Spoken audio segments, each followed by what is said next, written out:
இருந்து தான் இவரை ஆட்டி வைக்கிறார்கள். அவர்கள் என்ன சொல்கிறார்களோ அதனை அப்படியே செய்ய வேண்டிய ஒரு கிளிப்பிள்ளை மாதிரி தான் சொல்றாங்களோ அதை அப்படியே இவர் திருப்பி சொல்லணும், அதை அப்படியே திட்டமாக்கணும், அதை அப்படியே செயல்படுத்தணும். இதற்கு எதற்கு நமக்கு ஒரு சட்டமன்றம், எதற்கு ஒரு முதலமைச்சர்? நமக்கான மாநிலங்களையும் இந்த மண்ணினுடைய மைந்தர்களுக்கான பிரச்சனைகளையும் அந்த சபையிலே பேச முடியும். அதற்கேற்ற மாதிரி சட்டங்களை இயற்ற முடியும். நம்முடைய கல்வி, மொழி, இனம், கலாச்சாரம் இதை அத்தனையும் பாதுகாக்க முடியும். இன்றைக்கு இந்த சிபிஎஸ்இ சிலபஸை திணிக்கிறது வாயிலாக இந்தியை கட்டாய பாடமாக்கி இருக்கிறார்கள். 12,000 கோடிக்கு புதுச்சேரி அரசு பட்ஜெட் போடுது, ஒன்னும் பயன் இல்லை. ஏன்னா அதுக்கான நிதி இல்லை. புதுச்சேரிக்கு என்று 6,000 கோடி வருவாயை மத்திய அரசு ஆண்டுக்கு வரியாக எடுத்து போறாங்க. ஆனா புதுச்சேரிக்கு நிதி கொடுக்கணும்னா மட்டும் 1000 கோடி 2000 கோடி நம்மளை வஞ்சிட்டு இருக்கிறாங்க. மத்திய அரசு கொண்டு வரக்கூடிய அனைத்து கொடிய திட்டங்களையும் காரணமே அதுதான்.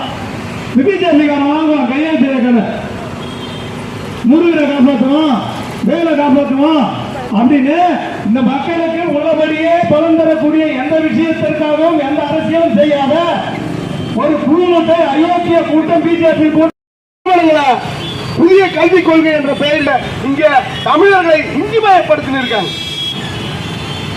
இனி வரும் காலங்களில் அரசு பள்ளியில் படிக்கக்கூடிய பிள்ளைகள் 9வது தேர்ச்சி பெறவில்லை என்றால் அவன் மேற்படிக்க போக முடியாது.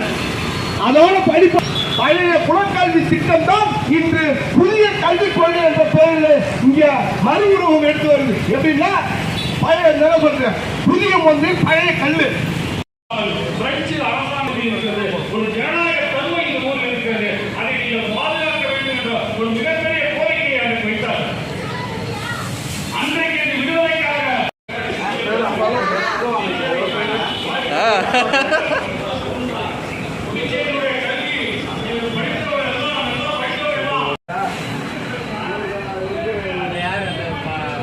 பக்கத்தில் அப்பா பேரு பகுதிகளில் எல்லாம் கிட்டத்தட்ட அது நம்ம ஊர் பிள்ளைங்களுக்கு மண்ணில் மைந்தர்களுக்கு கிடைக்க வேண்டும். அது கிடைக்கவில்லை.